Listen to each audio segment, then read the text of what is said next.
Today's class is called The Most High is Our Refuge in His Torah. Again, we're going to throw out that Hebrew word real quick. Refuge. It's H4268. H4268. That's in the Strong's lexicon. How do you say it? Makah hase. Makah hase. All right, and that word, refuge, it is known for shelter. It is known for hope. It is known for trust. Okay? The biblical usage would be refuge, shelter from rain or storm or even a tempest, from danger or from any falsehood. So the Most High is our refuge. He's the one that we put our hope in. He's the one that we trust in. He is our refuge. And so that's why the Most High is our refuge in His Torah. We get understanding by going through the Torah. Let's go to Colossians chapter 3, verse 17. Colossians chapter 3, verse 17. And whatsoever you do in word or deed, do all by Shalom, HAMASHAYACH, YAHAWAH, giving thanks to the Heavenly Father, Yahawah, by Shalom, HAMASHAYACH, YAHAWAH. HAMASHAYACH means the Messiah. YAHAWAH is the word or the name that the world ignorantly calls Jesus. And he is from the lineage of Abraham, Isaac, and Jacob, who from that came the patriarchs, the 12 tribes of Israel. And from the 12 tribes of Israel, from the line of Judah, came Yahawashi. And we, being scattered, are the Israelites. We all came from each one of those tribes, 12 tribes of Israel. That's why this is so important, because we're reattaching to our lineage, to our understanding of who we come from, the people who we come from. So with that being said, let's go to Romans 15:4. Romans 15:4. Romans 15, verse 4. For whatsoever things were written aforetime were written for our learning, that we through patience and comfort of the scriptures might have hope. So that's the whole nucleus of what we're all about. Getting into the scriptures, learning right from wrong, learning what the Most High wants us to do. One other verse, Psalms 119, before we get started. Psalms, the book of Psalms, verse 119. Psalms 119, verse 104. Psalms 119, verse 104. Look at this. Through thy precepts, I get understanding. That's what we're going to go over today. We're going to go over the laws, the Torah, the Torah. Through thy precepts, I get understanding. Therefore, I hate every false way. The word is a lamp unto my feet and a light unto my path. You see that? A lamp unto my feet and a light unto my path. That's how we're going to get understanding. So he said, the word is a lamp unto my feet and a light unto my path. Let's go to verse 6 and 22. Let's see what that path is. All right? Let's see what that lamp is unto our feet. Proverbs 6 and 22. It reads, when thou goest, it shall lead you. When thou sleepest, it shall keep thee. And when thou awakest, it shall talk with you. That's what the lamp unto your feet, and that's what the light unto your path is speaking of. Go to the next verse. Psalm 6 and 23. For the commandment is a lamp, and the law is light, and reproofs of instructions are the way of life. So King David knew what that was, which is written of in the Psalms and which is written of in the Proverbs. And it's written all throughout the scriptures when it comes to dealing with the HAMASHAYACH, who's written in the whole book. Okay? And he's going to select his remnant out of those in the whole book, those who are worthy to receive his glory. And that glory that he has received is the glory of the Father. Let's go to Jeremiah Jeremiah chapter 3, verse 14. Now, this class is dealing with the worthiness of the children of a man. Those children who are worthy can be a refuge for the rest of the generations after, showing the way, showing the light, showing the path back to the commandments, back to the Father. And so what that's called is a standard for future generations. We have to set up a standard for them to follow. Look at the standard that we've had prior to us being here, 2, 3, 4, 5 generations before us. There was no standard set up. So we have to set up a standard from the worthiest one of us to the future generations. And that's what the scriptures is all about, setting up standards through the HAMASHAYACH from the Father. Keeping the law, statutes, and commandments is a form of a standard, okay? It's a practice that we all do over and over to build up the nation with wisdom. A lot of brothers in the truth don't think about the future generation, but we have to think about the future generation of children and the children's children. Some brothers don't say nothing about the children. They think it ends with them, but we got to think on the children, okay? And that's what this class is. We're going to go into the Torah and talk about precept upon precept. Let's go to Jeremiah chapter 3, verse 14. It reads, "Turn, O backsliding children, saith the Most High, for I am married unto you." Who is he married to? Is he married to everybody? No. Pursuant to Deuteronomy 32 and 8, he's married to the children of Israel. He separated all nations, all 18 nations, for the children of Yasharallah, the 12 tribes of Israel. So he says, "For I am married unto you, and I will take you one of a city and two of a family, and I will bring you to Zion." That one of a city is that one that's worthy to do the will of the Father. That two from a city is the same thing. Those who are worthy to do what the Father asked of them, to keep the path, to keep the lamp, to keep the light, to have no false ways about them. That's what that's all dealing with. So now you should understand. So I have to say this, and it may not be for any of you, but for those who are listening that are not fond of us, who may channel in to where we are, never reject the Most High. Never reject the Most High, the Father, Abraham, Isaac, and Jacob. Never reject him. He don't have to have patience with you. People think he has to have patience with you. He don't have to have patience with you. However, if you change your mind from rejecting him, sometimes Yahawashi will allow you to be forgiven. Sometimes Yahawashi will allow you to be forgiven. If you are sincere, he will give you grace, and sometimes he will even give you mercy. I'm going to put it that way because the Christians tell you automatically, you got grace and mercy. No, you don't have to get grace and mercy. If you're not sincere, you don't have to get it. It's getting something you don't deserve. So I'm going to put it to you that way. Yahawashi has to plead your case to the Most High. He has to first see if you have an inkling of sincerity in your speech, in your heart, an inkling of change in order to take it to the Most High, or else he ain't going to take it. He is the screener of whatever you give him, whatever prayer you give him. He's screening that stuff. He ain't just about to just scroll up to the Most High, not knowing what the Most High is looking for. So you have to be considerate, sincere, with a contrite heart in order to get that grace and mercy. All right? He will present your case to the Father if it's sincere. All right? So, but he don't have to. A lot of people think he has to do it. He don't have to do it. He could put you in the category of the wicked. He could do that. And he can leave you in that category. You may think you got grace and mercy because you're still here. You may think that.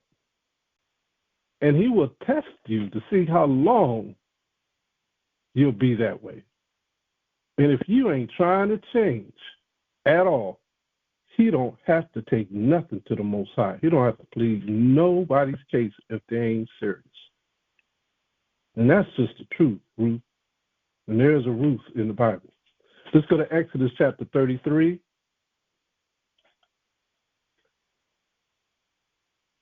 Exodus chapter 33, verse 13. Getting started here. King James Version.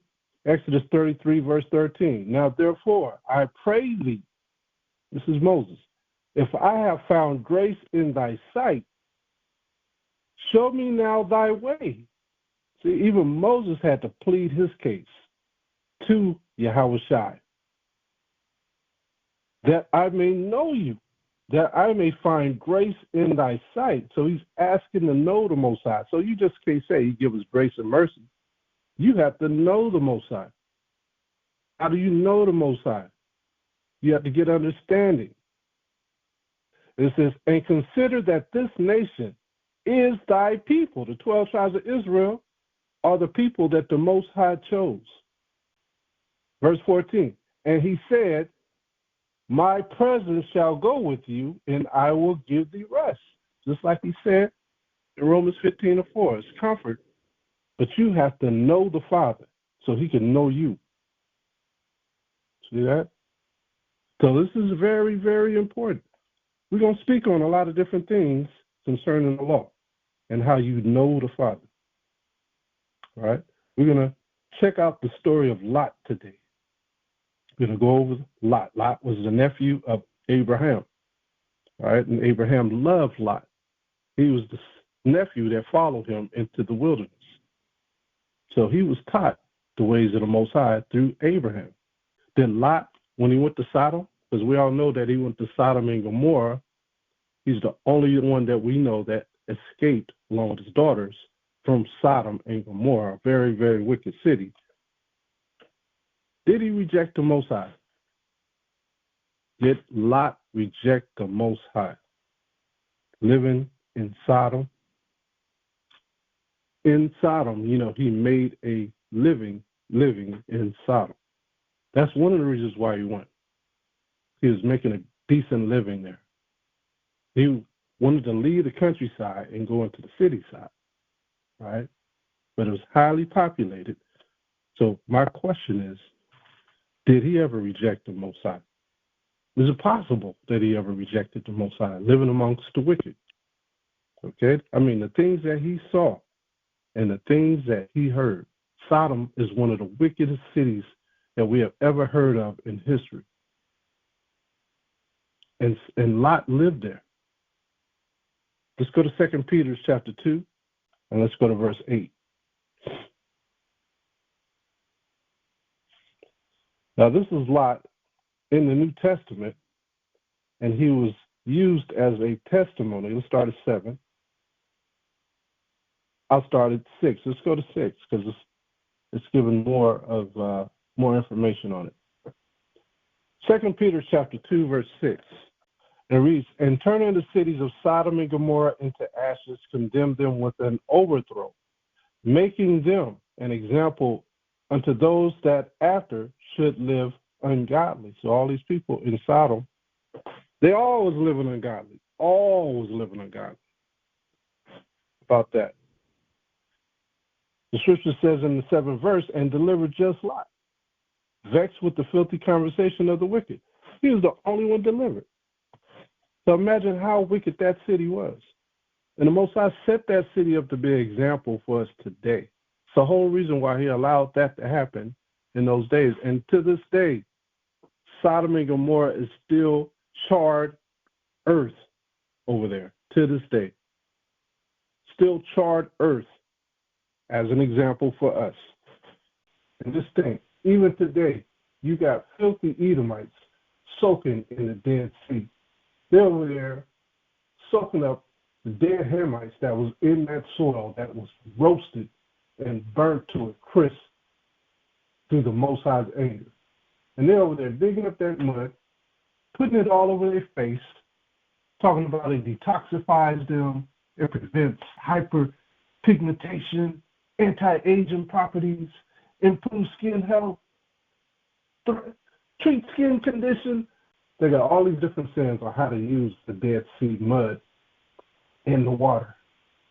So the Dead Sea is a dead sea, just what it is. And Most High left that there as an example for us to this day. You don't see us over there. You see the Edomites all of that water. Who died in there? Sodomites. Who were the Sodomites? The Sodomites were Hamites. Most of them were Canaanites or Philistines.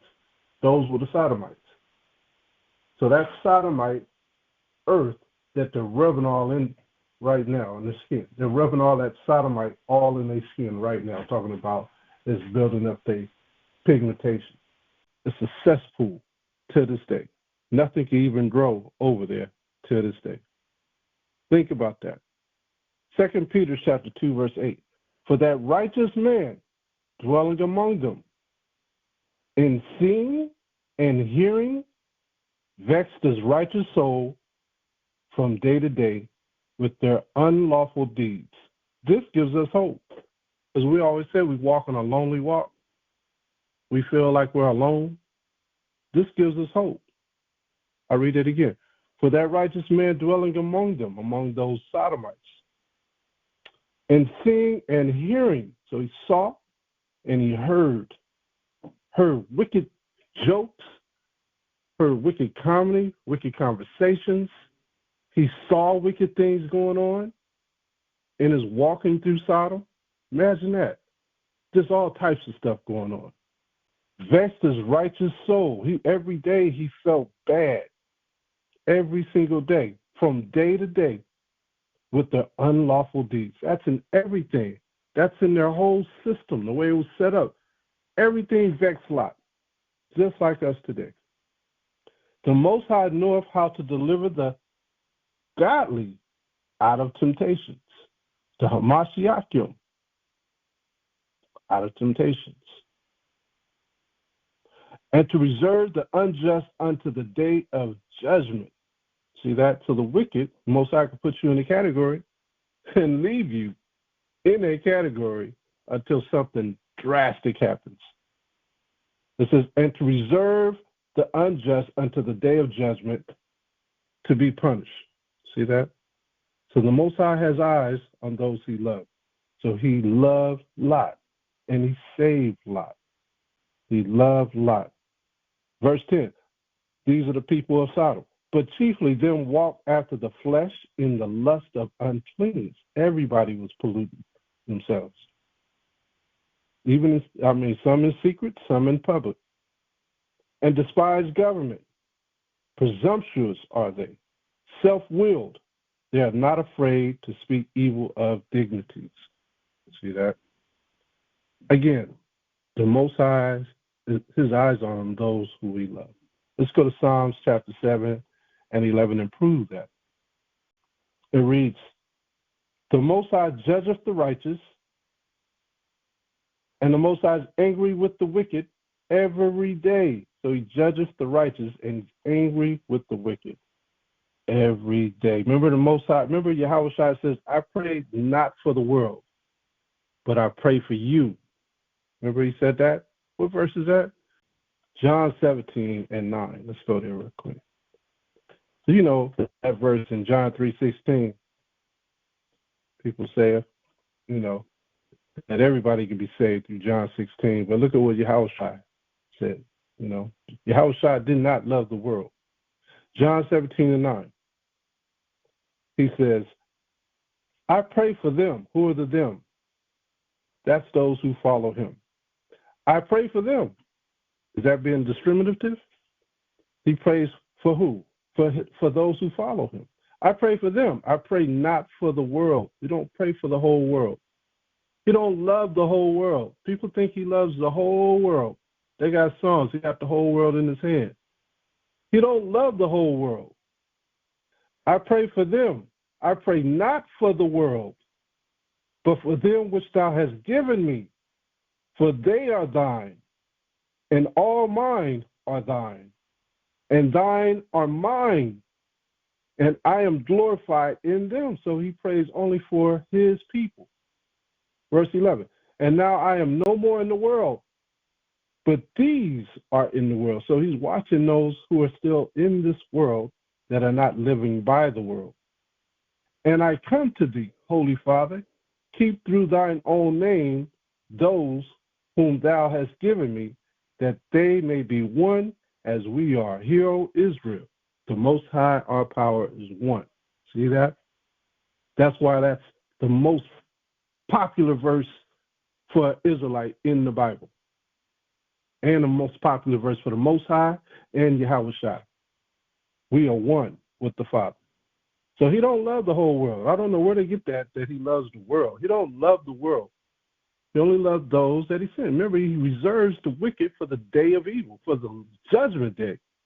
You see them living, they evil, the Most High is allowing them to live. Okay? He's allowing wicked people who are in wickedness to live a long life up until that great horrific day for the Most High's judgment to be destroyed. And that's how you have to look at it when you're living by his word. You have to look at it just like that. He ain't playing. Let's go to Psalms chapter 11. And that's from Yahawashi's mouth. They always say Yahawashi love everybody. He and his Father are one. So he's telling you the way he thinks is the way his Father thinks. He don't love the world. People got it twisted. Let's go to Psalms chapter 11, verse 3. Psalms chapter 11, verse 3. It reads, if the foundations be destroyed, what can the righteous do? The ones that he loves. The righteous are those who he loves. The Most High is in his holy temple. The Most High's throne is in heaven. His eyes behold, his eyelids try the children of men. He gives them a chance after chance after chance, but if they ain't sincere, he gonna put the wicked in their category. So what you have to understand is when he says the wicked, yes, he's talking about all the other 17 nations. But Israel also has a wicked portion. If you look at Zechariah chapter 13, verse 8, he tells us in that chapter, in that verse, that 2/3 therein shall be cut off and die. But he's going to bring 1/3 through the fire. So 2/3 of our people are wicked. So that's who that grace and mercy is to those who sincerely repent. That's who it's to. I'm not talking about the other nations, the wicked nations. I'm talking about the wicked of Israel have an opportunity to repent of the 12 tribes of Israel. That's what the scriptures say. That's not what I say. As you can see it right here, there are 2/3 of Israel that are not going to make it because of their wickedness of following behind these nations. That's why I said he don't have to give you grace and mercy. We are very fortunate that we heard the calling when he called. And that was the grace and mercy when he called us and we ran to his voice. That was the grace and mercy. It ain't grace and mercy because you escaped a little tribulation one day and another day. You got lucky. You better use that testimony to get right. Psalms chapter 11, verse 5. The Most High trieth the righteous. Who's the righteous? The saints. But the wicked and him that loveth violence, his soul hateth. So the Most High, right there. That's just like Yahawashi said in John chapter 17 and 9. He don't love the world. He said, but the wicked and him that loveth violence, the Most High hateth him. I thought that was a word that the Most High didn't use, hate. Most High said he hateth the wicked. He hateth those who love violence. Upon the wicked he shall rain snares. Fire and brimstone. Sounds familiar? Sodom and Gomorrah. And a horrible tempest. I mean, we've seen earthquakes. We've seen floods. We've seen tsunamis. Does the Most High love those people?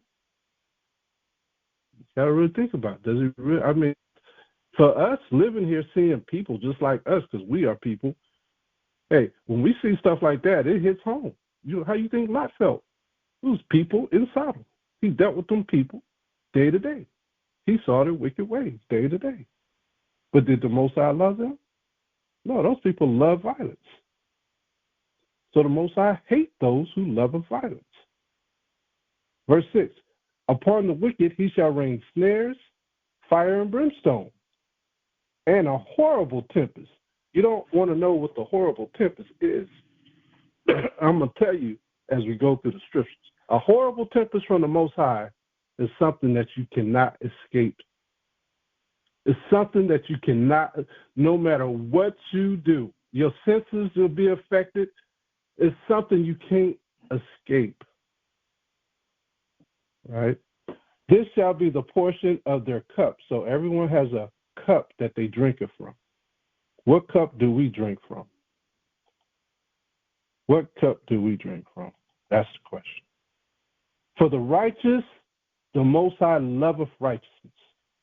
His countenance doth behold the upright. So the Most High is watching us. He said he watches us every single day. He does never slumbereth. You know, some people think that the Most High ain't with us. He never slumbereth. He's always watching. Let's go to Psalms 119. Psalms 119, verse 142. Y'all know this verse? Psalms 119, verse 142. It reads, you should be able to quote this one. Thy righteousness is an everlasting righteousness, and thy law is the truth. So what's the truth? The law. All right. 2 Corinthians chapter 11. Do the Most High speak of righteousness in the New Testament? Let's find out. Does he speak of righteousness? Because some people say you ain't got to keep the laws no more. Keeping the law is a form of righteousness. So how can you not keep the law in the New Testament? Let's see what it says. 2 Corinthians chapter 11, verse 15.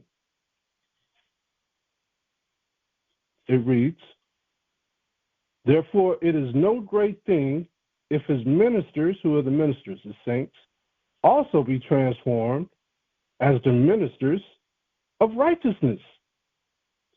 What are and what is a minister of righteousness? It says, whose end shall be according to their works. So basically, however you live, whatever you like in this earth, is normally the way that you'll go out. You want to live your life in secret, you're going to die in secret. You want to live your life doing wickedness out in the open, you're going to die out in the open doing wickedness. Whatever cup that you're drinking, that's the way you're going to go out. That's the cup that you chose. So you see, even in the New Testament, it speaks of prophets teaching righteousness. But the churches tell people no one can be righteous. The churches tell you the laws have been done away with. Right? That's what they teach our people. And that's why the ghettos and the cities all messed up. Now the countryside is messed up. The towns on the countryside are all messed up. You got drugs, mayhem, robbery, theft in the small towns now. It's bad in the small, there's nowhere to go. The wickedness have exceeded the boundaries. Let's go to Galatians chapter 5. There ain't nowhere to run. There's wickedness all over the earth. Galatians chapter 5 and 5.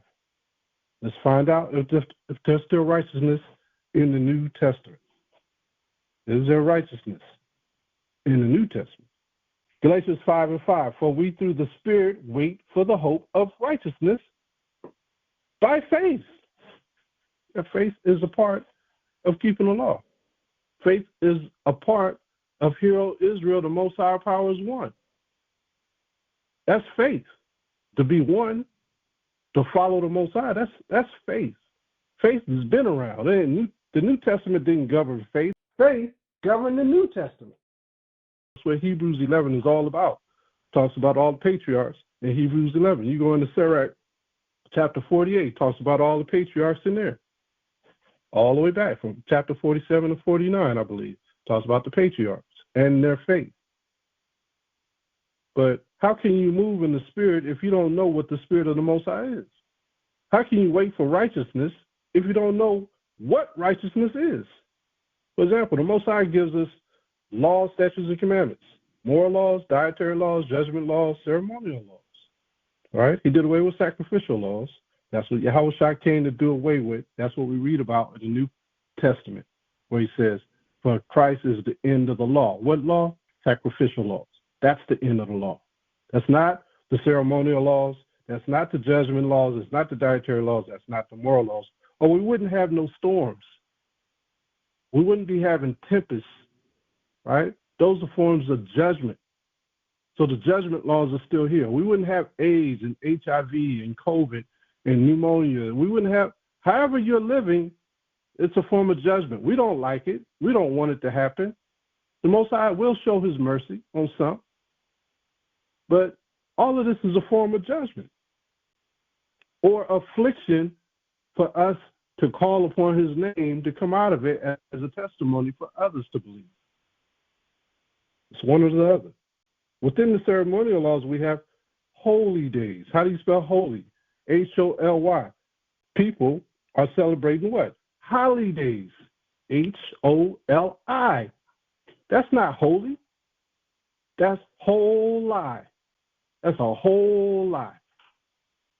Holidays, you don't see nothing wrong with that. People say it all the time. Oh, it's a holiday today. I can't wait. How they make something not holy, holy, using Holi, I lie. Whole lie. See what I mean? Straight lie, straight lie. People keeping a holiday tonight. How do you get that mixed up with holy? The holy days, we just read about it. It's the ceremonial laws. Ceremonial laws in Leviticus chapter 3. Those are holy days, not holidays, pagan days. Holidays are pagan days. That's a whole lie. Let's go to Hebrews 1 and 9. People say it all day long, don't know holly from holy. That ain't holy. Hebrews chapter 1, verse 9. Hebrews chapter 1, verse I got to laugh myself because people say it so much. They keep it a whole lie, y'all. We're going to keep a whole lie on Christmas, Thanksgiving. We're going to keep a whole lie on Easter. We're going to keep a whole lie on 4th of July. Hebrews 1 and 9. Hebrews chapter 1, verse 9. Thou hast loved righteousness and hated iniquity. Therefore, YAHAWAH, even thy power, hath anointed thee with the oil of gladness above thy fellows. What is the oil of righteousness? What is the oil of righteousness? Let's nip this in the bud right now. Let's go to Deuteronomy chapter 6. To see the New Testament, the brothers and the saints in those days that wrote the New Covenant, remember, it is in the Greek. Remember, the Greeks did not like laws. So the brothers wrote righteousness, all kinds of buzzwords. The whole Bible, you got to understand, the whole Bible is for us. So when our forefathers was reading this stuff, they already linked themselves to Hebrews 10 and 7. They already linked themselves to Psalms 40 and 8. You know, the Yahawashi is came in the whole volume of the book. They already knew that. They already knew the whole will of the Father when they was reading about this stuff in the New Covenant. And 300, 400, 500 on down AD. They already knew about the laws, the precepts, the history. They already knew about it. It's just us today being in captivity and broken up and pulled back following these other religions don't know that when we read the New Testament.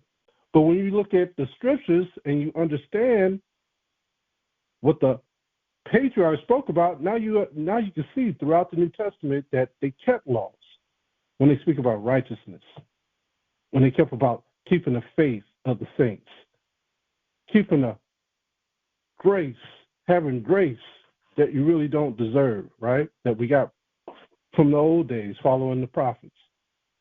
Look at Deuteronomy 6 and 25. Deuteronomy chapter 6 and verse 25. Look what it says. And it shall be our righteousness if we observe to do all these commandments before the Most High our power, as he hath commanded us. So what is righteousness? observing the commandments. It's written, the righteousness is written all through the New Testament, but it don't connect the two to commandments because back in those days, remember, we were outcasts if we kept the commandments. Remember, the Greeks said they keep things that are unlawful to the Greeks, right?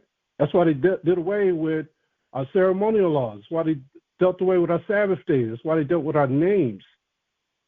Pursuant to 2 Maccabees, let's get that, 2 Maccabees chapter 6 and verse 6. Let's get it so we can see it.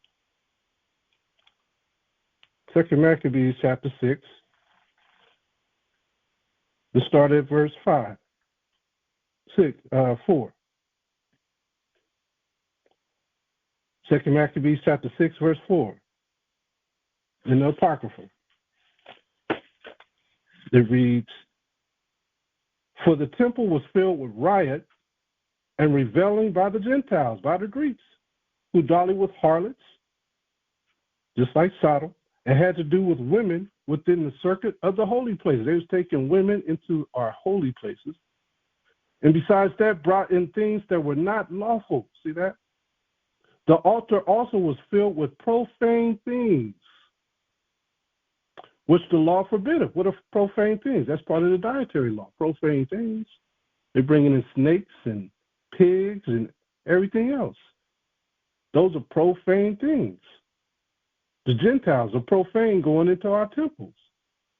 Verse 6, "Neither was it lawful for a man to keep Sabbath days or ancient feasts, holy days, real holy days, or to profess himself at all to be a Jew." So they took all that stuff away from us. "And in the day of the king's birthday, every month they were brought by bitter constraint to eat of the sacrifice." So birthdays was a thing of the Greeks, not a thing of the Israelites. "And when the feast of Bacchus was kept, the Jews were compelled to go in procession to Bacchus carrying ivy." So they were doing all the things that the Greeks were doing, partaking in their sacrifices that they didn't want to conform to, which are the ways of the Gentiles. Just like today, 4th of July is a way of the Gentiles, right? They said we got our freedom in this time. What is it, 1786, 1776? We never got freedom. We're still here. We still don't have nothing. We still don't have our land. We still don't have our families the way that we should. We still don't have nothing. Our families are trodden down. Bad education, right? A few of us get the education that they give us. We excel in their education brackets, but not all of us, just a few of us. All of us got family members who did not excel in the education bracket. They just didn't like the school or schooling, and they did not excel. So this is not the ways of our family. This is the ways of the Gentiles. And they forbid us to keep the ways of our family. So Deuteronomy 6 and 25 says, "And this shall be our righteousness if we observe to do all these commandments." They did away with our commandments. Right? That's why when you read Matthew, Mark, Luke, John, Acts, they don't speak of it because they already knew what they were supposed to do, keep the law, statutes, and commandments.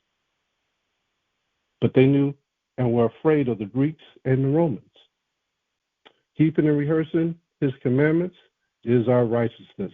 It is the oil. Let's see what Yahawashi said about that. Let's go to Luke chapter 24. Luke 24 and 4. Look at what Yahawashi says. "And he said unto them," who's to them? The disciples, those that he prayed for, "These are the words which I spoke unto you while I was yet with you," when he was hanging out with them, "that all things must be fulfilled." What? "Which were written in the law of Moses," there's the law, "and in the prophets, and in the Psalms." We were reading the Psalm concerning me. So all of this stuff got to be fulfilled. We got to continue to study the law of Moses, follow the prophets, stay in the Psalms, and have the faith of HAMASHAYACH. Look at verse 45. "Then opened he their understanding, that they might understand" what? The scripture. So everything was written for our sake. Our righteousness is the commandments and the faith of HAMASHAYACH. Going back to Lot, we're going to get into the Torah a little bit. So, I spoke on how the precepts tell our history and the moral story of our laws, statutes, and commandments within our family. So let's go into the understanding of our precepts and laws now. Also, I want you to notice how we were always a patriarchal nation. Patriarchal, meaning the men, meaning a nation who have a heritage through our fathers. And not a matriarch society. It was always patriarch. That's why when you read Matthew chapter 1, it talks about the patriarchs. While you read Genesis chapter 1, you go into 6, 7, 8, 9, talks about the patriarchs. So that's why when you look at the fake people calling themselves us, they go off a matriarch system that's not biblical. It's not biblical, the system that they go off. That's the confusion of their doctrine. And so the Most High's doctrine is going to expose everything. It's going to expose every single lie. So when it comes to our family receiving blessings from our Father, it was something that was bestowed upon the offspring of the entire family. But most of the time it was designed by the worthiness of the children. Some receive more than others. For example, if you were giving your sons land and one of them were a sodomite, how would that benefit the inheritance of the land to the rest of the family? For one, the Most High said to be fruitful and multiply. A sodomite don't even have any interest in marriage between a man and a woman. Not only that, they don't even stay faithful. So therefore, that land will be a curse to any offspring who are not living according to the law, statutes, and commandments, according to the ordinances that we received from the beginning, which it says man and woman shall become one flesh. Not man and man become one flesh. Man and woman will become one flesh, and that they shall multiply and have children upon children upon children. So you have to fall within those ordinances. You have to fall within that structure that the Most High gave us in order to benefit, to have good success. Let's look to Joshua 1 and 8. Going back to Lot, he was vexed day to day with his life in Sodom, right? He witnessed prostitution. He witnessed sodomy. He witnessed horrific acts and horrific things like murder, robbery, bestiality. That was going on then. Most High put a law that we ain't supposed to participate in any of that wicked stuff. It's considered an abomination. But this stuff was going on in Sodom. These are all the crimes against the Father that we had just mentioned. Can you imagine him just keeping his family together? Think about Lot just trying to keep his family together. How much he had to instruct them in the ways of the Most High. Just imagine that. He was busy. Let's look at some scriptures concerning family, right? And because Lot had two daughters, he didn't have any sons. Right? He had son-in-laws. But for the Torah's sake, let's look at some things concerning the law. So if he had sons, which he didn't, he had two daughters, Lot had to pick sons for his daughters. And if he had to pick sons for his daughters and he wanted them to remain righteous, he had to pick sons that were honorable in the land of Sodom and Gomorrah. Right? He had to find the perfect son-in-laws because he had property. And see, in the scriptures, there are laws for men to govern their families and property. Okay? Now, if he had a son, all of that deals with lineage. That's what I'm trying to get to. Deals with lineage. Lot had two daughters. He was trying to keep the lineage going. He knew he had to find sons who are honorable, that will respect him, to have children, and those children will be listening to the ways of the Most High, the laws, statutes, and commandments, so they could raise up and keep the lineage going. But if Lot had had sons, it would be a little different. He would have to follow the way of the law. He would have to seek out the worthiest son. Normally it's the eldest son, to take on all the functions of the family. The eldest son became the leader of the family once the father passed away, including taking hold of the full management of the family property, right? This is also a thing that the father had to bestow upon the son. The son had to be, when I say a leader, the son had to be religiously equipped. He had to deal with the different economic matters. He had to deal with the military matters. He had to deal with being a father to his sisters. All of this was important. This is so the family don't split up. All of this is so, if you look at our families today, most of our families today are disconnected with the outreach of our other family members. The family unions are starting to break down for a lot of families. A lot of us don't know where we came from. We're reaching here, We're going to older cousins and we're looking for, oh, do you remember our elders? Do you remember this? We're reaching.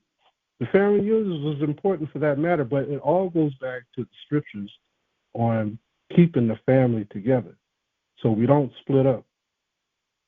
So the eldest son was important.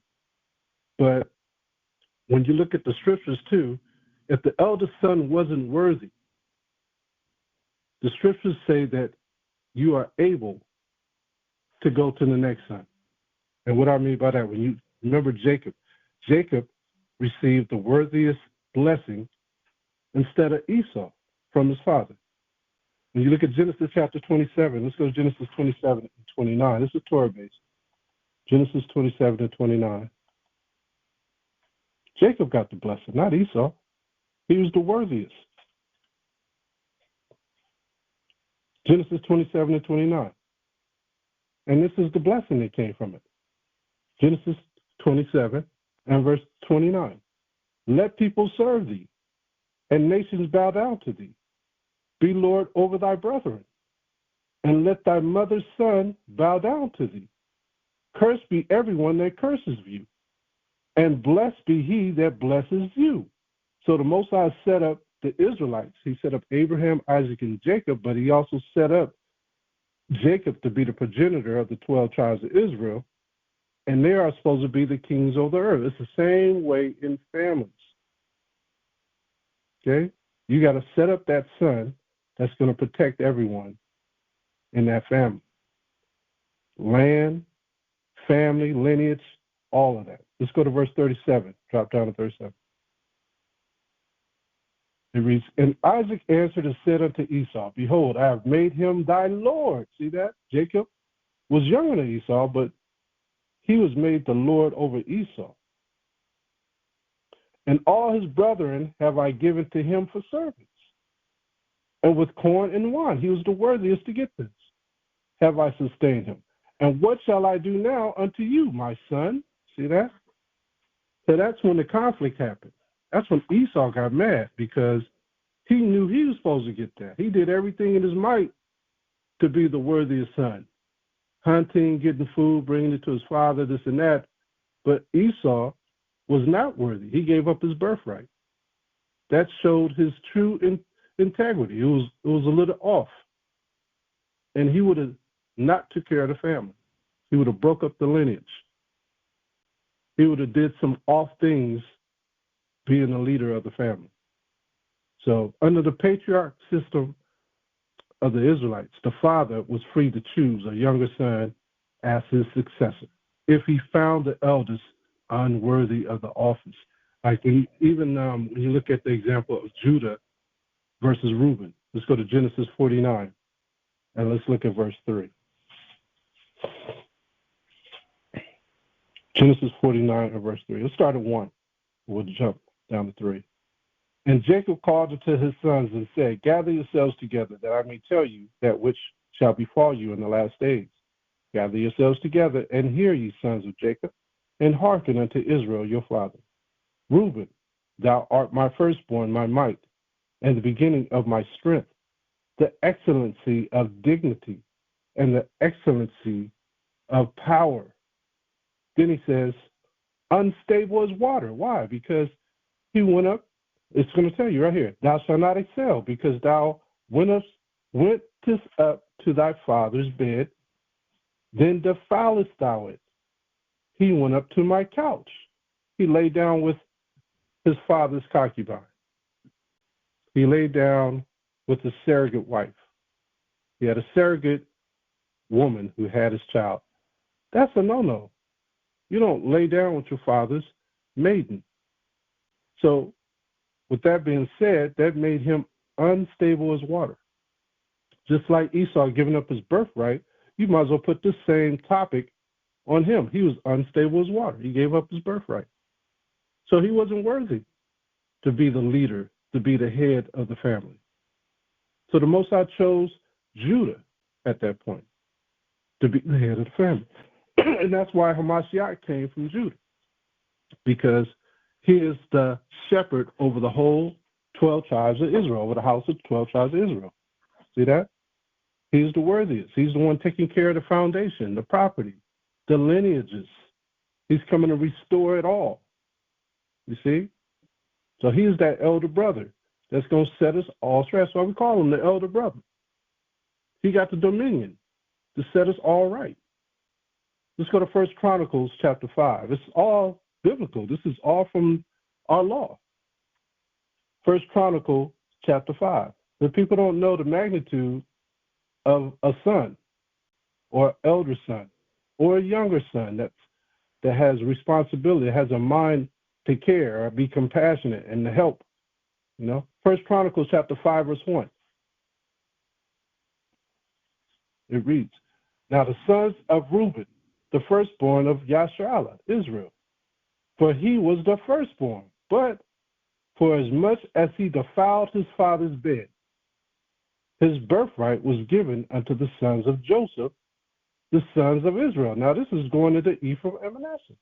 His birthright was given to Ephraim and Manasseh, which when you read Revelation chapter 7, they are now in the lineup of the 12 tribes of Israel of being redeemed, 144,000. Reuben's still in there, but he is not the first lineup because of his defilement. He was able to get grace and repent and fall back in the lineup. But because of his unstableness, that set his part a little bit lower than Judah, right? It says, and the genealogy is not to be reckoned after the birthright. See that? So all of this is going into that firstborn. This is going into the sons of Jacob. Another example is King Solomon becoming king. That's another example. If you know about King Solomon, he was the baby boy of King David. He was the youngest. I can't remember exactly how many sons King David had. I think it was 10, maybe 7. I'm just shooting from the hip.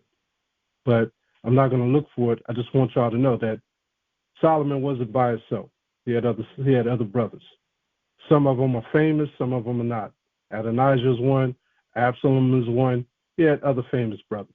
Let's go to 1 Kings chapter 1 and verse 17. 1 Kings chapter 1 and verse 17. And it reads, and she said unto him, this is dealing with Solomon and his older brother, my Lord, thou swear by the power, thy power, unto thine handmaid, saying, assuredly Solomon thy son shall reign after me, and he shall sit upon my throne. And now, behold, Adonijah reigneth, and now my power, O my Lord, the king, thou knowest it not.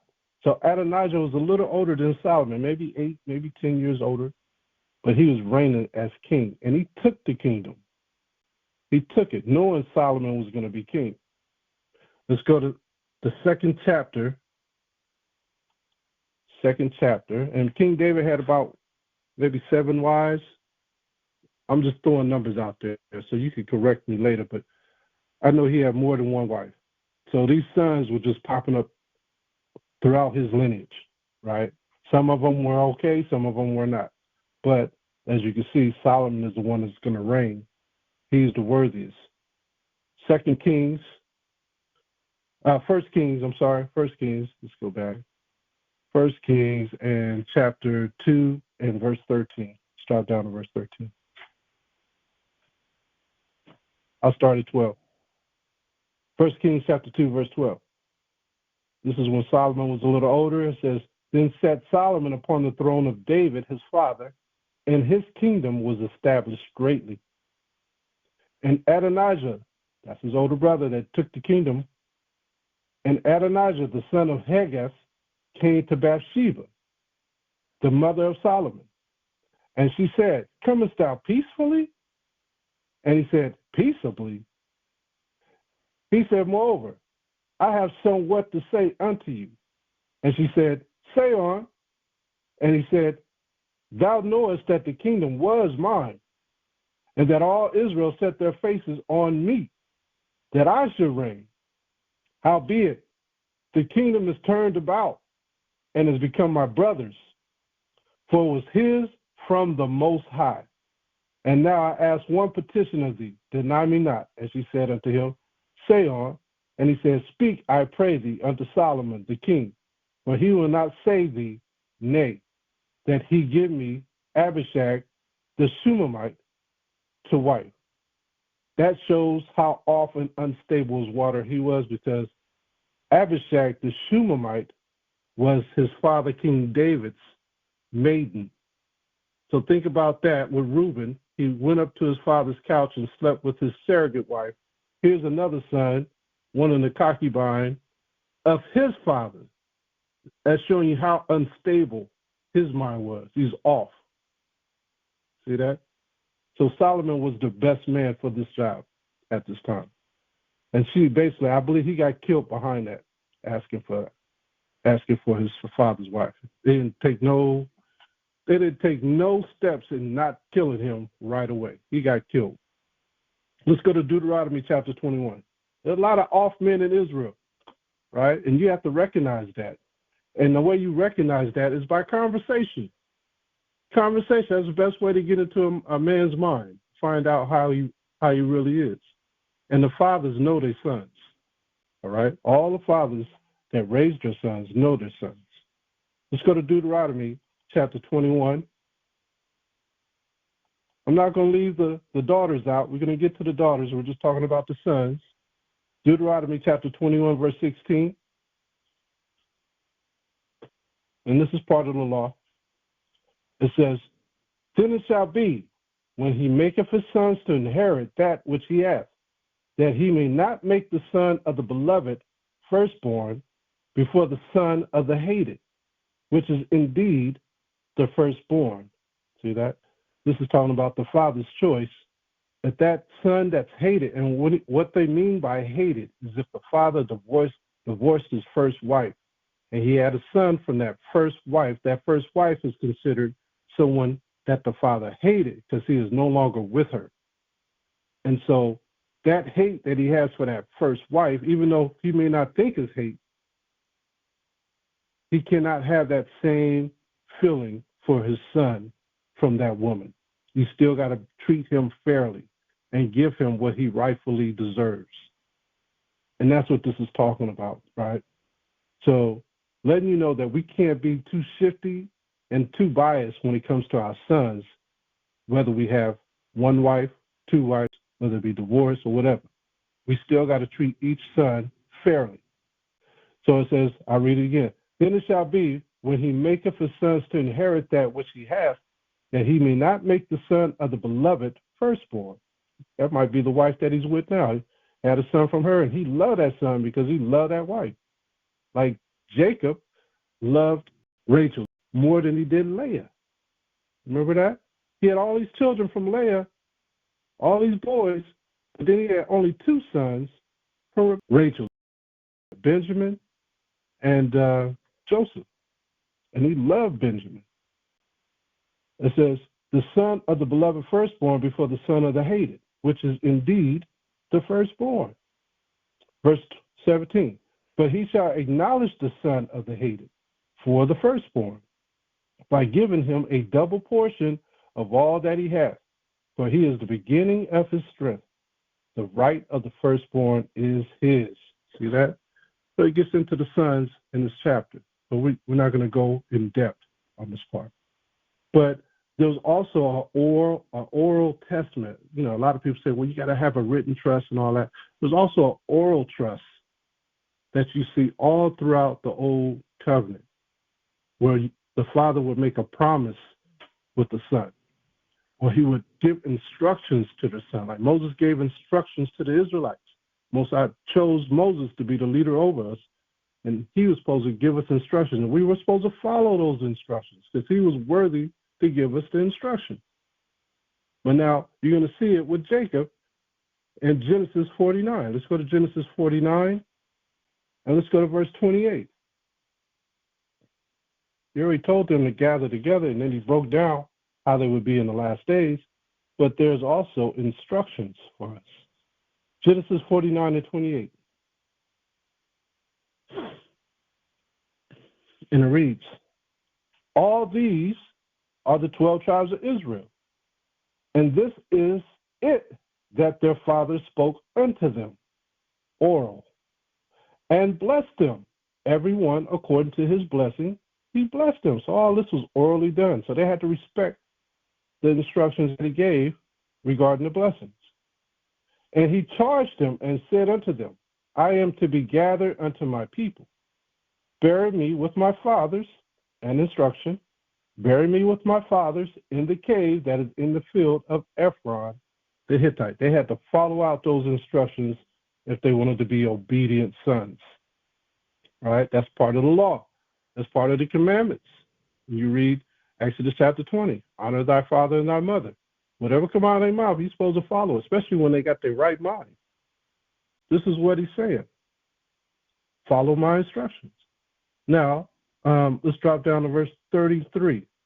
And when Jacob had made an end of commanding his sons, he gathered up his feet into the bed and yielded up the ghost, the spirit, and was gathered unto his people. See that? So that's telling you about the paradise, right? We go into a place called a spiritual place called paradise. Now, I want to talk about the daughters. I don't want to leave them out.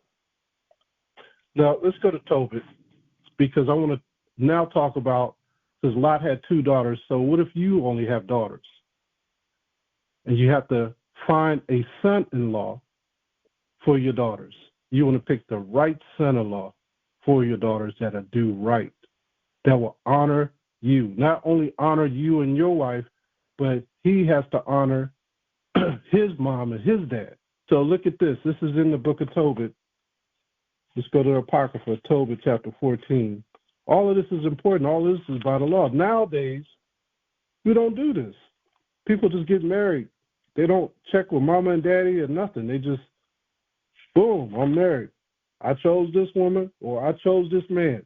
And then they have all types of problems in the long run because they're not following the scriptures at all. They're not learning the law. They're not waking up learning the law. They're not doing anything. They're having problems. Tobit chapter 14, and let's go to verse 11. Now, Tobit was a great husband to his wife and a great son-in-law to his father-in-law and his mother-in-law and to his own parents. Tobit chapter 14, verse 11. It reads, wherefore now, my son, consider what alms doeth, and how righteousness, there's the righteousness, commandments, doth deliver. When he had said these things, he gave up the ghost, gave up the spirit in the bed, being 108 and 50 years old, 158 years old. Wow. And he buried him honorably. So he buried his father honorably. And when Anna, his mother, was dead, he buried her with his father. He buried his mom with his father. But Tobias departed with his wife and children to Ecbatane, to Ragal, his father-in-law. Now they went to his wife's father's house, where he became old with honor. Father-in-law became old with honor. And he buried his father and mother-in-law honorably. So Here he went there. He went to go live with his father-in-law and his mother-in-law, and he buried his father-in-law and his mother-in-law honorably, like a son. You see? He treated them the same way he treated his own parents. And he inherited their substance and his father told it. So he had inherited both sides. See that?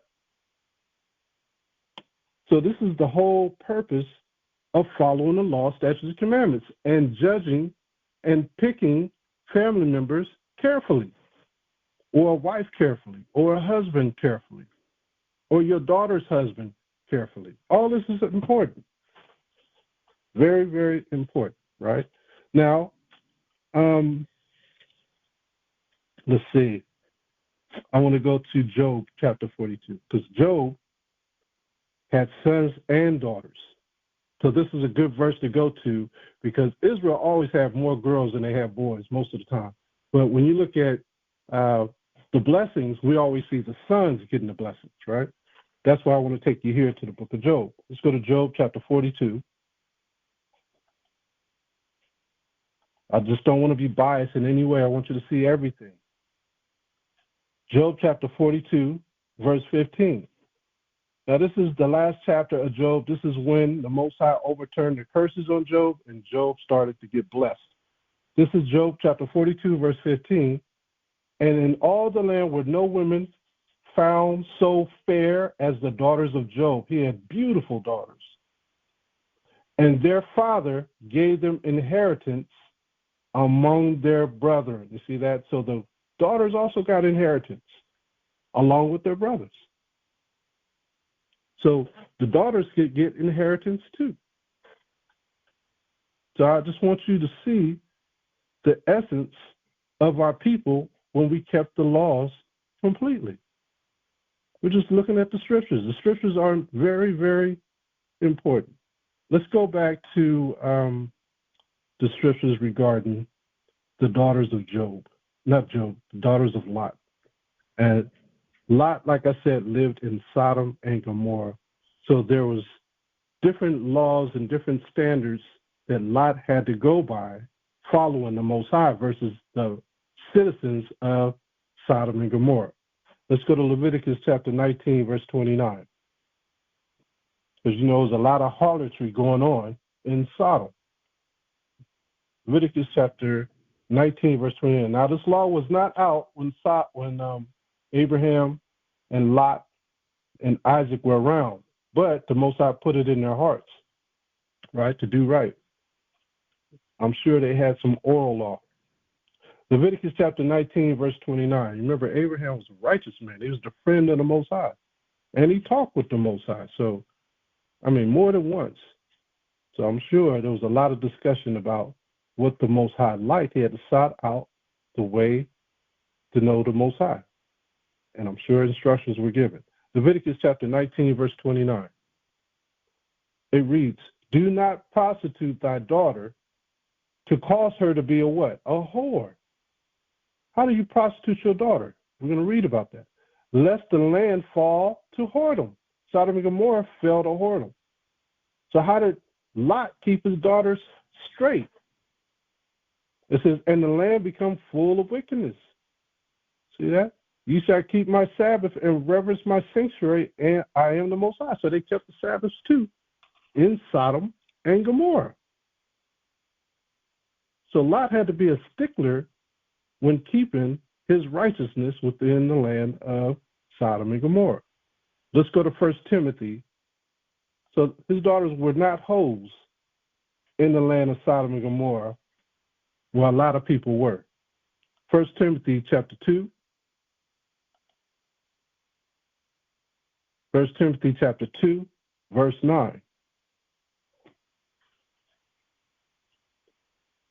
Now these are the instructions of the women, and this is in the New Testament, but I'm sure these things that we're reading about is Romans 15:4. We already knew about this. 1 Timothy 2 and 9. In like manner also, that women adorn themselves in modest apparel. What is modest apparel? Not showing all their figure all the time. with shamefacedness and sobriety. What does showing your figure all the time do when you're out in public? Brings attention, unwanted attention most of the time. It says, not with broided hair or gold or pearls or costly array. Why couldn't they wear broided hair or gold or pearls? When you look into the history of the Israelites, when they dwelt in other cities, normally the harlots will wear the stuff in their hair. Pearls, gold, embroidered hair, right, as a form of prostitution in those days. Or pagan prostitution, meaning following other gods, wearing your hair like that in different ways. So that's why we had a dress attire of modesty. So the women had a form of modesty, the way they dressed, and the men too. We had a form of modesty, the way that we dressed. But Lot had to teach his daughters how to be modest in a wicked city. So though we read the story, the precepts tell us more about the story of Lot, where he dwelt. 1 Timothy chapter 2, verse 10. 1 Timothy chapter 2, verse, is that Timothy? Timothy. My eyes playing tricks on me. But which becometh women professing godliness with good works. Let the woman learn in silence with all subjection. So they were peaceful women. But I suffer not a woman to teach, not to usurp authority over the man, but to be in silence. This is how they were able to be so out of the way from the men of Sodom. The men of Sodom didn't even know who lived in Lot's house. They asked for sons-in-laws, daughters. They didn't even know who lived in there because Lot kept his family life at a private pace. Trying to say that right. So he and his wife had to instruct his daughters. They had to live almost filth-free every single day. Stay away from all that filthy conversation, all those things. I wouldn't even doubt that they were doing abortion in that day. I wouldn't even doubt it. Some form of way, I'm sure they were doing a form of abortion. Let's go to Exodus chapter 21 because of all the whoredom going on, right? There's too much whoredom going on for babies not to be born. So, all kinds of stuff, wickedness was going on there. Exodus chapter 21. Pedophilia too. I'm sure that was going on in Sodom and Gomorrah. Exodus 21. See, we only look at just the words in the scriptures, but you got to look beyond the words into the precepts that the Most High told us what to stay away from, what's abominable, right? And that goes into the law, which teaches us what's going on or how to war, right? Or how to be at peace with men. Exodus chapter 21, verse 22. It reads, if men strive and hurt a woman with child, so that her fruit depart from her, what is the fruit? The baby. And yet no mischief follow, he shall be surely punished, according as the woman's husband will lay upon him. And he shall pay as the judges determine. So if a man hit a woman in the stomach while she was pregnant and that baby died, right, and leakage come from that woman, he had to pay. And why had to focus on the man? Because the man was the one in charge. The husband is in charge. I know this law was in place in Sodom and Gomorrah as well, or in the old days. But a child is a representation of the patriarch lineage of the father. When you get down to it and you get into the Torah, that's what the child is. Today, this world, they could care less about the father's lineage. Instead, they try to destroy the father's lineage. These people who destroy the sons or our sons here, they have hell to pay for. They've been destroying our sons through these Planned Parenthoods.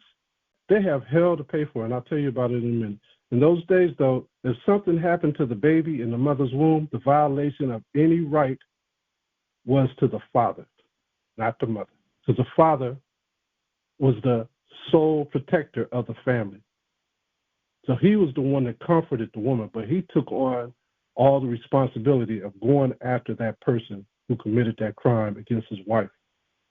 So imagine if that was today. What woman has that protection from a husband when women are being harlots, having babies out of wedlock?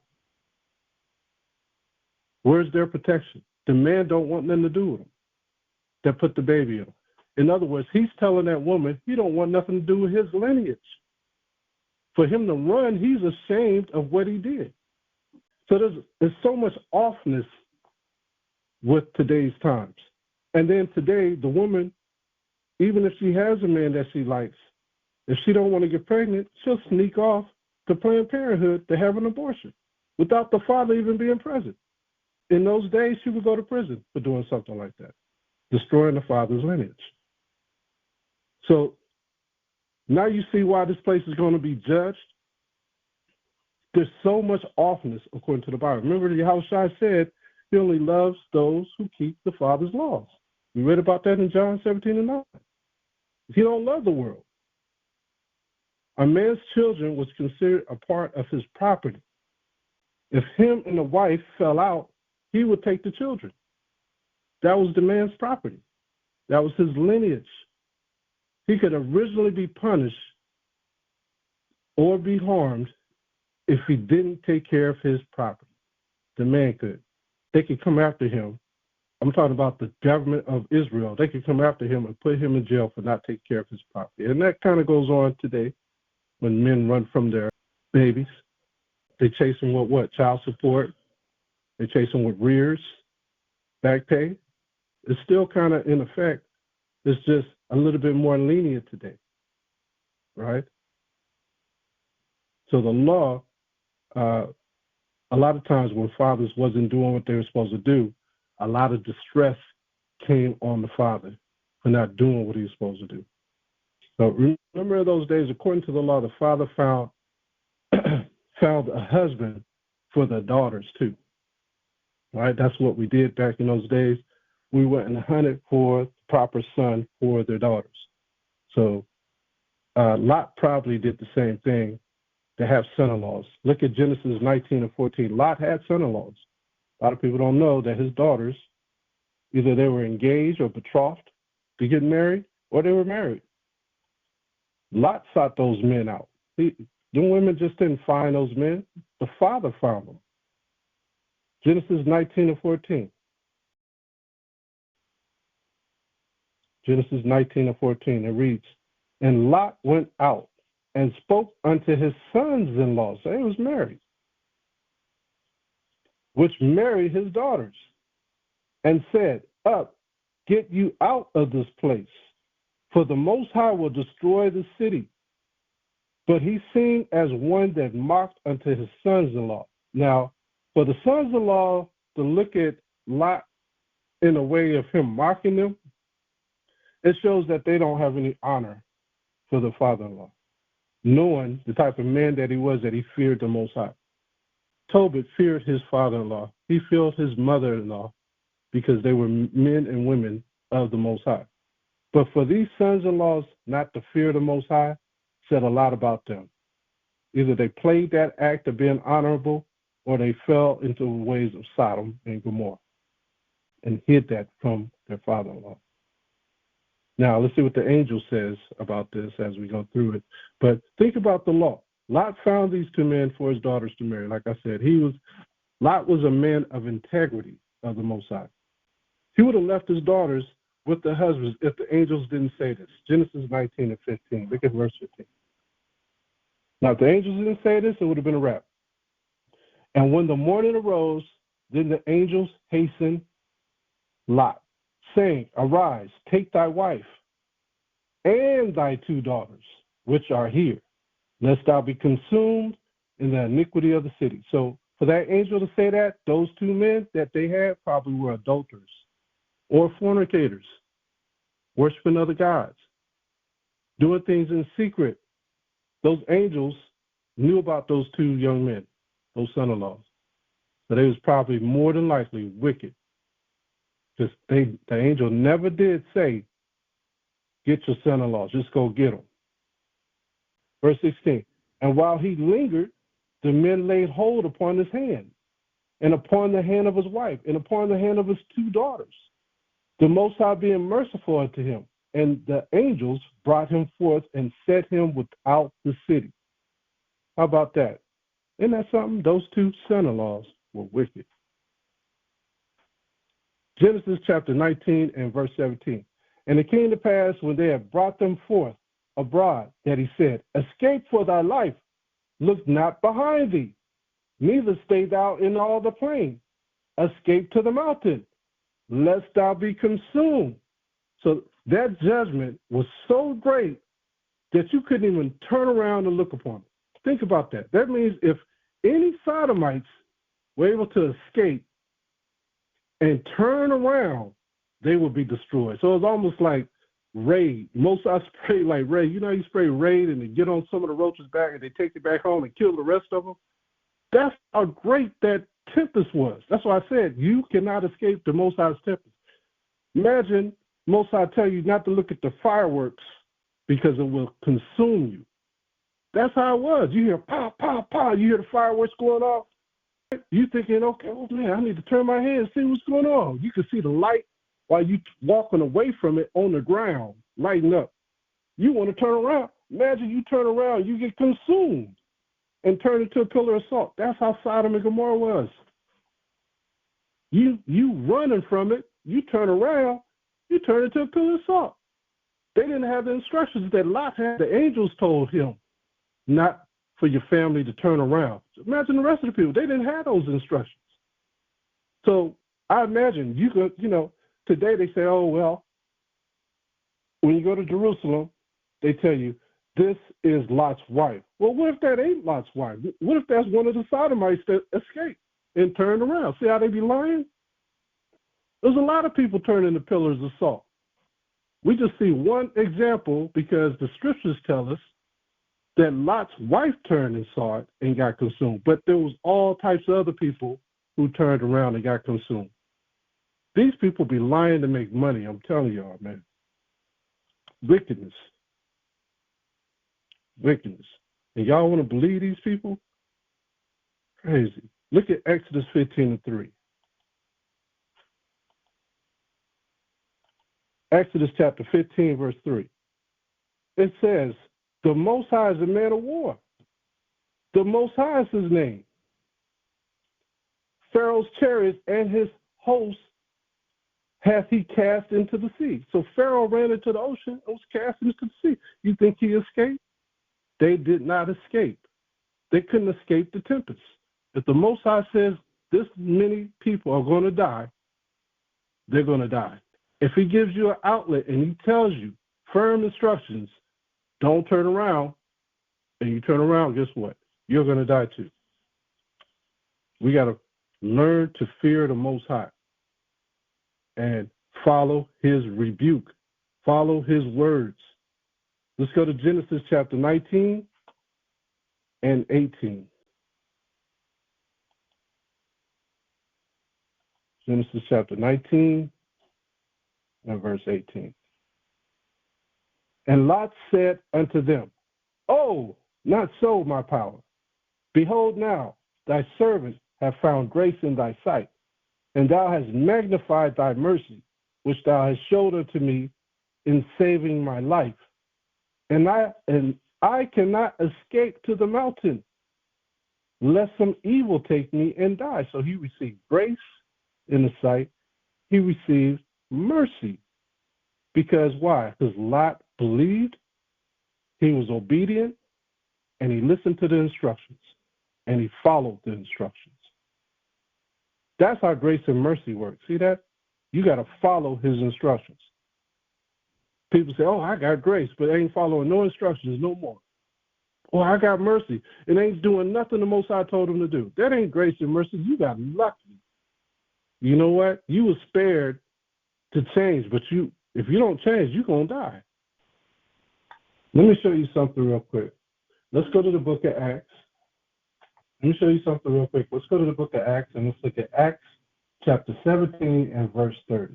Acts chapter 17 and verse 30. This is for all those who receive some sort of mercy in their life. The Most High knows who you are. And if you're an Israelite, he definitely knows who you are. He's given everyone an opportunity to repent. And sometimes he will wink at you so you can get it right later on in life. Let's go to Acts 17 and 30, and it reads, "And the times of this ignorance, the Most High winked at you, but now commandeth all men everywhere to repent." So he's announcing that everyone needs to repent. Even though he may have winked at you through your life, you've got through life with many different experiences, but now you found out about the truth. So all those wicked seasons that you had the opportunity to get right. Well, the Most High winked at you at that time. In other words, he turned his eye to you to allow you to keep moving, to gain experiences, to eventually come into the truth. Man's goings are the Most High. Who can know his own way? The Most High is trying to get you into the truth. You ignore him once, you ignore him twice, and then judgment falls upon you. But some people have more mercy than others. So let's contemplate on this and let's make that change as an Israelite. You better change. People don't know what they be talking about. Let's drop down to verse 26. Genesis chapter 19, verse 26. But his wife looked back from behind him, and she became a pillar of salt. Boom. See that? We're going to end with Psalms chapter 91 and verse 9. Book of Psalms chapter 91 and verse 9.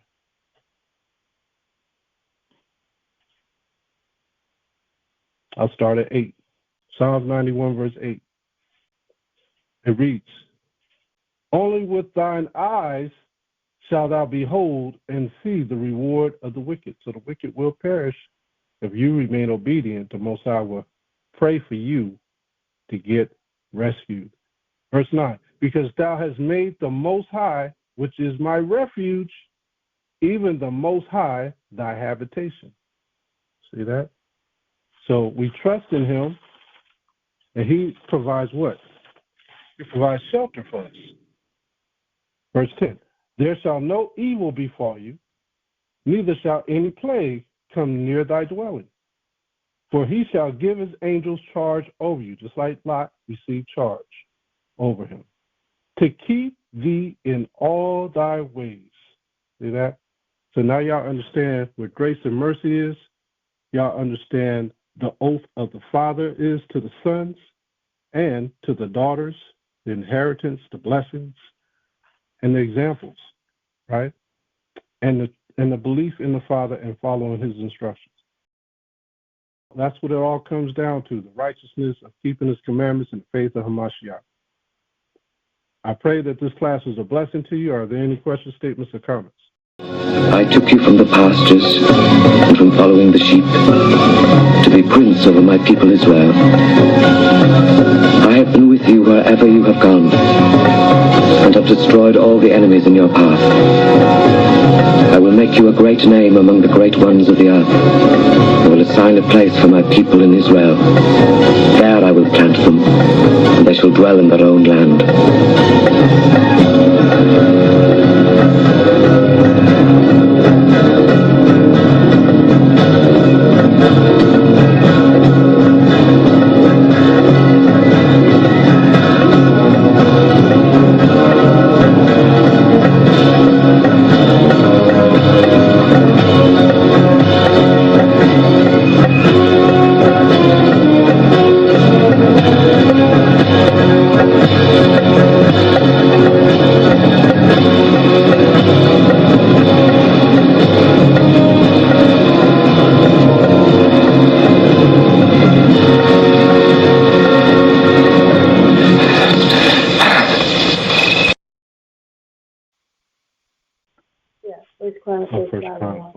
About the firstborn, the son. Oh, God. Okay. What was the question? Okay. When the Bible speaks of you go into a woman, that's your wife. right? Going to what wife? So when you go into your woman that's your wife, consider as your wife, right? Okay. So if you have a son with that person, and then you are you're no longer with her, but then you get with someone else and have a son by the second wife. Explain that again. I'm still trying to follow you. So you saying, Con. So if you have a first son by the first wife, so when a divorce happens between the first, between that husband and that first wife, because there's been a rift in between. You remember the Most High hates divorce. He hates divorce. Yeah. So by you divorcing that wife, you did it out of the hardness of your heart. So that hardness of your heart to the Most High represents hate because you don't love that person anymore. You understand what I'm saying? That's why he tells you throughout the law that her raiment shall not diminish. In other words, you still got to pay her for being that first wife. In like manner, if you had any children, you still got to be fair to those children that you have from that first wife, regardless of the hardness of your heart towards your first wife. You still got to treat those children with fairness. I've seen today, due to social media, and this is a long time ago, I've seen, a good example is Brian McKnight. If you know Brian McKnight, him and his sons fell out, right? Yeah. And he divorced his first wife. So he had a hardness for his first wife. Not only did he have a hardness for his first wife, him and his children fell out, right? And basically, he developed a hatred for his children. And I don't know the story. I don't want to say I know this man's life because I'm not in his life. I don't know his life. But according to social media, you know, everybody gossiped. They said that he diminished things from his children because the children were just as rotten as his first wife. So he diminished things from the children based on that. So you're not supposed to do that. You see what I'm saying? You're supposed to correct your children and explain to them why you're doing it. If they don't understand, they just don't understand as adults. But once they get adults, you're done. But as far as leaving an inheritance, you still got to leave them the proper inheritance to that elder son or to that older son or sons, period, and daughters like Job did, because those are your children that you had from your first wife, you know. And then you have the second wife who the man is with, who he loves. He cannot say, I love this son more than my first son from my first wife because he's more obedient to me. So you got to be fair across the board. The inheritance has to remain the same.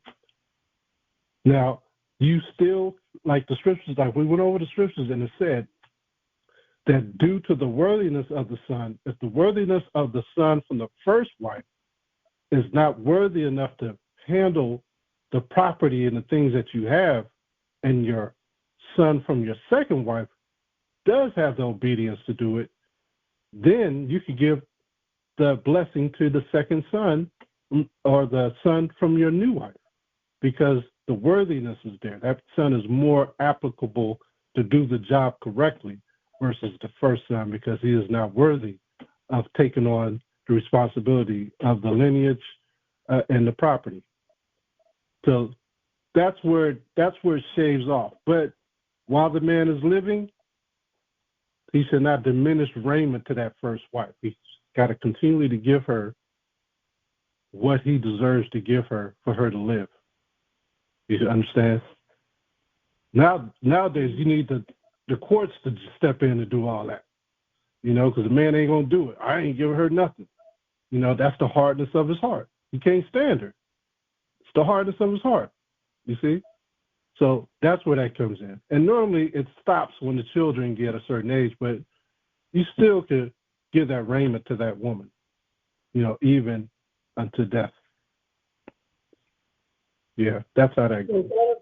Yeah, in Hebrew, that's a form of charity. That's right. It's a form of charity. So if the girls are the oldest, if you have the girls are the oldest, does that apply to that you know the oldest who takes over, and if she's not? No, well, the girls are different. The girls get inheritance, but if all you have is girls and you have no sons, because normally the son takes on the natural state of the land. That's the order. But if the man has no sons, yes, that's the same for the girls too. The inheritance, it's the same. You choose the one that's worthiest to handle your business. Okay. I just wanted to be sure of that. Okay. Thank you. So what? But like when you look at Abraham, he had Isaac and he had Ishmael. Ishmael still got inheritance, even though Isaac got the blessing.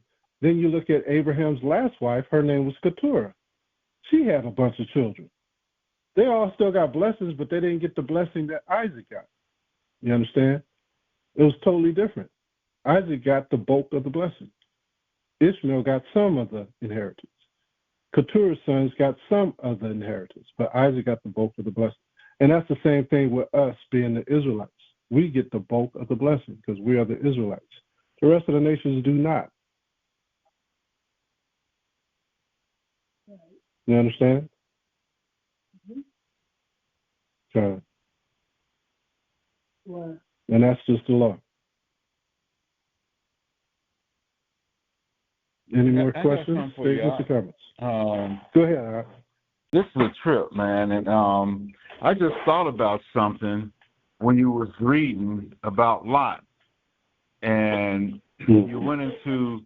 I'm concerned about chapter 19 because you had mentioned Lot didn't have any sons; he had those two daughters, and then when you read that, I started to see these guys a little differently, and you kind of touched on it. Because it said that he's spoken to his sons-in-law. This is 1914 when you already read it. And Lot went out and spoken to his sons-in-law, which married his daughters, and said, get up, get you out of this place, for the Most High will destroy this city. But he seemed as one that mocked him to his sons-in-law. So it seems to me, if these guys were married to his daughter, these guys appear to me to be sodomites. They see not just by the where they live, but what they practice. And for some reason, they wanted to. Because remember that angel had came in and wanted to know the men. That's right. And then remember, Lot had offered his daughters instead. Remember that? I think it was right before that. And it just seems to me that these guys Verse 12. are looking a little. Verse 12 is what it is? Yeah, sons-in-law, and thy sons and thy daughters, and whatsoever thou hast in the city, bring them out of this place. And it's like, man, these guys are these son-in-laws are beginning to look more and more gay. Than I can imagine, and I just think about it, they didn't have any they don't seem to be any indication in relations with them, so it's like they had them as wives, but they didn't really value them and look at them as wives. That's something that homosexuals would do. They would just have a wife just to appear to the public before it's acceptable. That hey, I got a family, And they use them as that. And then as soon as Lot tried to say, come with us, no, they want to just hang on back there where they were comfortable in and where they where they really wanted to be is what I'm seeing in that. And the thing that they're gay. And last thing I wanted to say, and I could be wrong on that. That's just a feeling I was getting when you was reading it. So I was thinking, wait a minute, these guys, these nice young women, and they ain't had, and they married to them, and the first thing they ain't got done is give them the business. Come on now. It just don't make sense to me. That don't resonate with me. But the last part was when they, I gotta just say, it's a correction. I don't want to say I'm correcting or rebuking, but something I noticed. Lot did have two boys. He had Moab was his first son. Oh, and yeah. His second son was Ammon, who they called Ben-Ami. And so I wonder, I didn't get that far. By his daughters, but they're still. I just wonder if they got. I wonder if they got any type of inheritance. Because now I'm wondering, and maybe if it's brought out in some other books that goes more in detail in that. But I just thought, wait a minute. Yeah, he did. Because I know I was looking at Lot not having any boys, but when I look at it, he did. He got him when he was drunk, and it was by his daughters, his oldest daughter first, who gave him Moab. This is in, I guess, later on in that same chapter. I think it's in verse 34 through 38. It's on down the line. 38. So he. Yeah. So I wonder how they got things. I wonder if they got the inheritance of Lot or things of that nature, because they were in fact his sons, by his daughter. That's local. That's right. That's crazy like they blew. That's crazy like they blew. Anyway, I'll sit back now. That's all I wanted to say. Great. He got sons and grandsons all at the same time. At the same stroke. And his daughters, though, I can kind of understand his daughters. I'm just playing, looking at both sides. Because you think about it, they had two men that they were married to. I mean, each one of them was married to a man who really didn't give a squat about him. Obviously, we just saw. They didn't even want to go with them, or didn't even fight to say, no, they're staying with us. They did nothing like that. So the two daughters now leaving, and all of a sudden their mother and their father, they're escaping, and then all of a sudden, booyah, their mother gets blasted on, by being disobedient and turning back, and now she's a pillar of salt. And then here they go, and, some people have said if Lot just would have went where the Most High told him at first, all this wouldn't have happened. But Lot kept pleading with us, let us go over here, this, blah, blah, blah. So, and then he went to this cave, and next thing you know, his daughters, they just saw their husbands abandon them, their mom get, so their father's not going to be able to have a son by their mother. So even though it's wicked as hell for them to do that, again, I can understand part of their motive of wanting to give their father a son. Now, after seeing all the things that I just mentioned, not to say that I agree with it, think it's right. I'm just saying I can kind of see what they may have been seeing. I don't think it was just straight out wickedness wanting to get drunk and have sex with their father. I don't think that at all. I think it's more based upon the experiences they just experienced and wanted their father to have a child, a son. And when one of them did it, she don't know if it's going to be a boy or girl. So the other one, the younger one, said, okay, let's get them drunk tomorrow night, and we'll try. So one of these is going to be a boy, and end up being both of them being sons that they gave to their father, who, So that's just my perspective on it from when I saw it. That may not necessarily be shared or be correct, but I just want to share it with y'all. So I do have a question for you.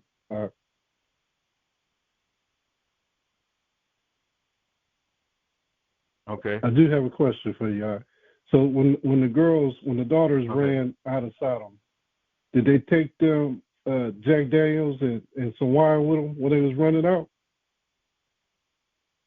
They had to, bro. That's a good question. He got at the corner store before they left the city. What the hell did Lot's daughter get that liquor from?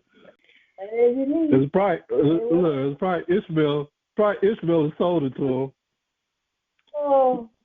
Yeah. Doggone Arabs. You knew who you was. Psalm 7:11. Psalm 7:11. The Most High is angry with the wicked every day and judges the righteous every day. Psalm 7:11. Liquor store. Very funny. Oh, that's funny.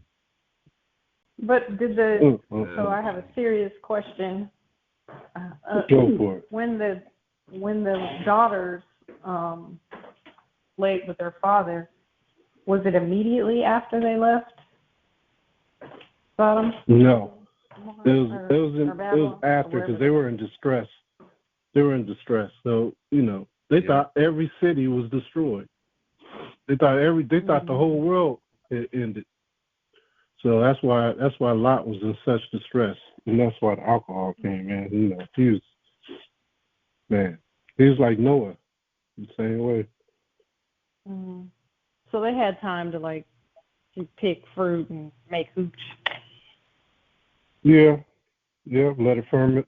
And that could have been, now that you said that part, from the sister's question, that adds another element that could be possible that, like you said, if they thought the whole world was destroyed and that they're the ones that now are there, they're the only females and their dad is the only male, and that could be their way of trying to keep life going.